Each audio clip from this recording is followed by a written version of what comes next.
नमस्कार दोस्तों। आज कैलेंडर का 9th पार्ट लेकर आया हूँ। ये जो कैलेंडर मैं बना रहा हूँ, कैलेंडर का वीडियो जो मैं बना रहा हूँ, उसका ये 9th वीडियो आज मैं आपके सामने लेकर आया हूँ। और इससे पहले हम लोगों ने देखा था कि लीप ईयर का जो कैलेंडर होता है वो कितने सालों के बाद रिपीट करता है अपने आप को, उसके बारे में मैंने आपको बताया था। आज का जो वीडियो होने वाला है वो फुल्ली फोकस्ड होगा कि 100 ईयर्स, 200 ईयर्स, 300 ईयर्स और 400 ईयर्स में नंबर ऑफ ऑड डेज कितना होता है, ये जानना बहुत ही ज़रूरी है।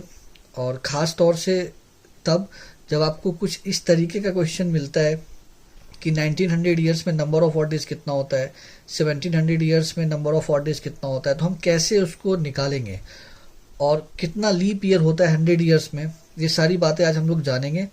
और काफ़ी इम्पोर्टेंट वीडियो है ये, इसलिए नहीं कि ये एग्ज़ाम में पूछा जाता है, ये इसलिए भी ज़रूरी है कि आपको इसका नॉलेज होना भी चाहिए कैलेंडर के बारे में, कि आखिर हम लोग कैलेंडर सिर्फ डेट को देखने के लिए नहीं, कैलेंडर में बहुत सारी बातें हैं जो हम लोगों को जानना चाहिए और वो जानना बहुत ही ज़रूरी है।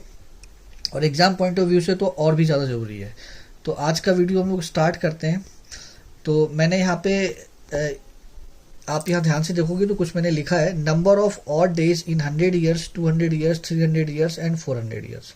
100 वर्षों, 200 वर्षों, 300 वर्षों और 400 वर्षों में विषम दिनों की संख्या को हम कैसे निकालेंगे। देखो, विषम दिन यहाँ पे वो वाला विषम दिन नहीं है या वो ऑड डेज नहीं है जो आप समझ रहे हो कि 2 से जो डिवाइड नहीं हुआ, नहीं। यहाँ पे ऑड डेज का मतलब सिंपल सा इतना है कि अगर हम 7 से डिवाइड करते हैं, 7 का मतलब हो गया एक सप्ताह में या एक वीक में नंबर ऑफ डेज 7 होता है, इसलिए अगर हम 7 से डिवाइड करते हैं तो जो भी रिमाइंडर बच जाता है, चाहे वो 1 2 3 4 5 6 मतलब 7 से नीचे होना चाहिए, तो वो जो होगा नंबर ऑफ ऑड डेज होगा।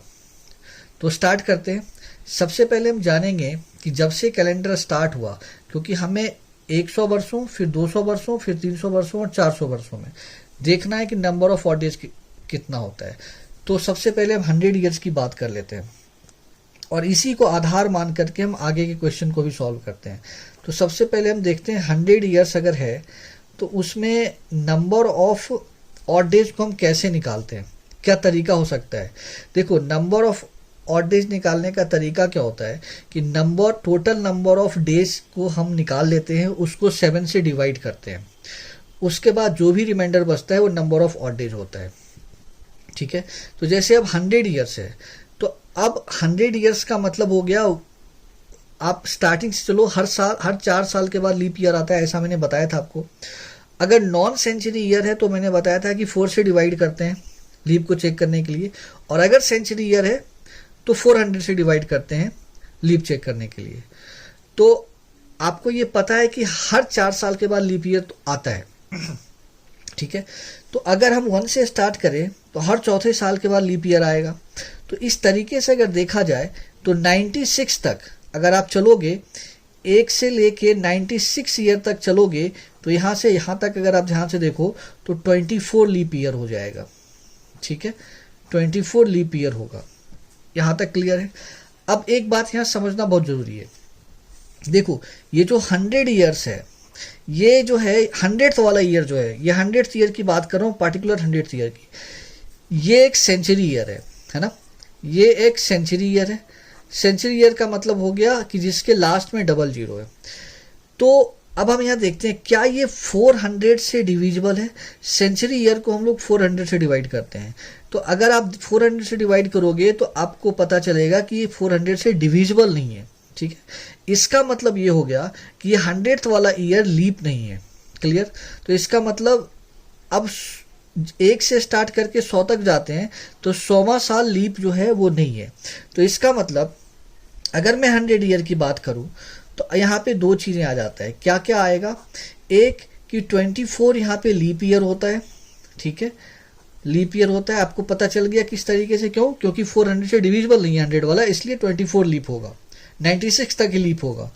उसके बाद यहाँ पे 76 जो होगा वो जनरल ईयर होगा, 76 जनरल ईयर होगा। ठीक है, अब मुझे क्या करना है ऑड डेज निकालने के लिए कि 76 जो जनरल ईयर है, आपको मैंने बताया था पहले की वीडियो में, मैंने बताया था, आप जाकर देखना कि किसी भी जनरल ईयर में नंबर ऑफ ऑड डेज 1 होता है।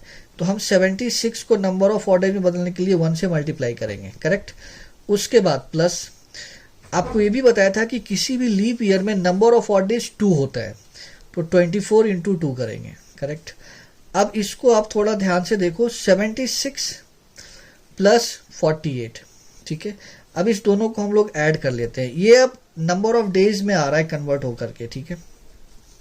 तो अगर आप इसको जोड़ोगे तो पता चल जाएगा ये 4, ठीक है, 1 और 12, 124 आ रहा है, ठीक है। 124 आ रहा है डेज। आप ध्यान रखना नंबर ऑफ ऑड डेज हमेशा लेस देन 7 होता है, 7 से कम होता है। तो अब यहाँ पे फर्दर इसको 7 से हम लोग डिवाइड करेंगे, ठीक है।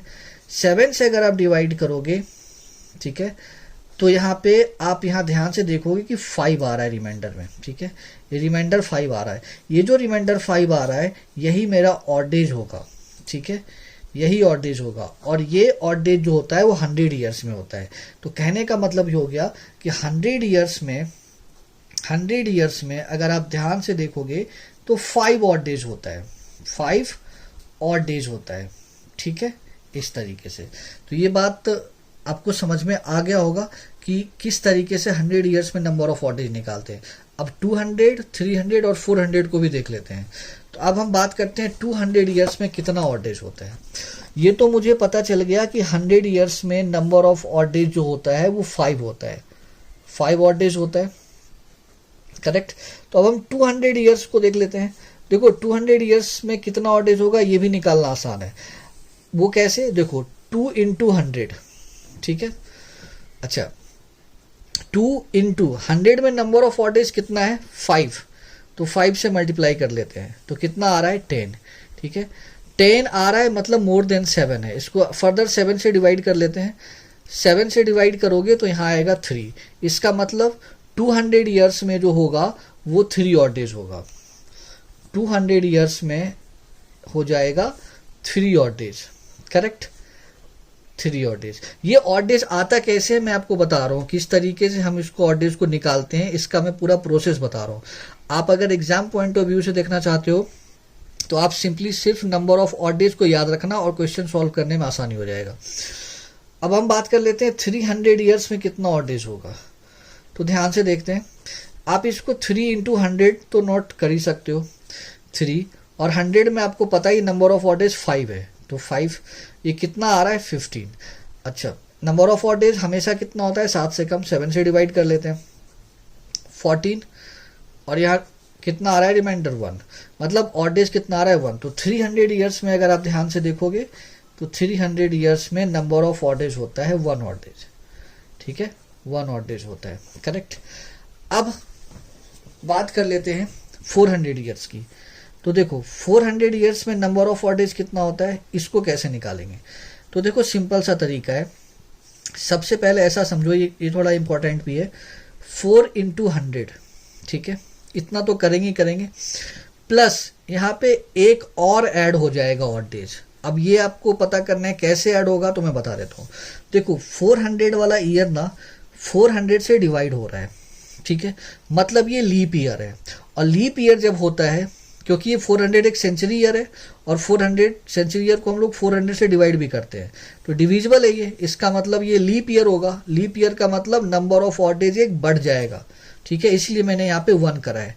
तो 4 इंटू 100 में आपको पता है 5 ऑड डेज होता है और प्लस में 1 करो तो ये कितना आएगा 20 प्लस 1, ये आ रहा है 21, ठीक है। 21 को अगर आप 7 से डिवाइड करोगे तो रिमाइंडर आपको मिलेगा 0। तो कहने का मतलब ये हो गया कि 400 ईयर्स में नंबर ऑफ ऑड डेज जो होता है वो 0 ऑड डेज होता है, ठीक है। इसीलिए हम जब भी क्वेश्चन को सॉल्व करते हैं तो 400 के मल्टीपल को हम बेस ईयर लेते हैं। जैसे आप अगर 800 लोगे वहां भी नंबर ऑफ ऑड डेज क्या हो जाएगा 0 हो जाएगा। 1200 भी लोगे तो वहां भी नंबर ऑफ ऑड डेज क्या हो जाएगा 0 हो जाएगा। 1600 लोगे वहां भी नंबर ऑफ ऑड डेज क्या हो जाएगा 0। क्यों? क्योंकि हम 800 को कैसे लिख सकते हैं, 800 को लिखने का तरीका क्या होगा, 2 इंटू 400, करेक्ट ना। 400 जीरो ऑड डेज है, तो 2 इंटू जीरो क्या मिल जाएगा, 0।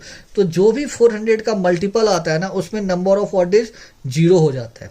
तो इसी आधार पे हम क्वेश्चन को भी सॉल्व करते हैं। 400 ईयर्स का जो मल्टीपल होता है उसको हम बेस मान लेते हैं और उसके आधार पे हम क्वेश्चन को सॉल्व करते हैं। तो ये बात आपको समझ में आ गया होगा। एक क्वेश्चन लेते हैं और क्रॉस चेक करके देख लेते हैं, और आपको भी इसमें सब समझने में आसानी होगा कि हम क्वेश्चन पे कैसे इसको अप्रोच करें। जैसे मैंने एक क्वेश्चन लिया है कि 1900 है, इसमें नंबर ऑफ ऑड डेज मुझे पता करना है कितना होगा, ठीक है। नंबर ऑफ ऑड डेज इसमें होगा कितना एक्चुअली, तो हम कैसे निकालेंगे। तो सबसे आसान तरीका है 1900 को ब्रेक कर लेते हैं। कैसे ब्रेक करेंगे, 1600 प्लस 300 कर लेते हैं, करेक्ट। 1600 आपको पता ही है कि 400 का मल्टीपल है, और जो भी 400 का मल्टीपल होता है वो नंबर ऑफ ऑड डेज 0 होता है, क्योंकि अभी मैंने आपको बताया है। 300 में मैंने बताया नंबर ऑफ ऑड डेज कितना होता है, 1 होता है। तो अगर देखोगे तो 1900 में नंबर ऑफ ऑड डेज कितना हो जाएगा, 1 हो जाएगा, ठीक है। इन सिमिलर वे अगर आपसे किसी ने क्वेश्चन अराइज करा है कि बताओ 1700 में कितना होगा नंबर ऑफ ऑड डेज, ठीक है। 1700 में नंबर ऑफ ऑड डेज कितना होगा, तो हम कैसे निकालेंगे, 1700 को ब्रेक करेंगे। कैसे ब्रेक करेंगे, तो 1600 और प्लस में 200 कर लेते हैं, ठीक है। 1600 400 का मल्टीपल है, तो नंबर ऑफ ऑड डेज 0 होगा, और 200 में नंबर ऑफ ऑड डेज कितना है, 3 आ रहा है, तो टोटल कितना हो जाएगा, 3। तो इस तरीके से कोई भी क्वेश्चन आपसे पूछता है तो आप 400 को बेस रख करके क्वेश्चन को सॉल्व कर सकते हो। मैं आशा करता हूँ कि आपको ये वीडियो अच्छे से समझ में आएगा, और आप इस चैनल से जुड़े रहो, और जितना वीडियो बनाता हूँ उसको ध्यान से देखो, तो काफ़ी आसानी होगा आपको समझने में। धन्यवाद।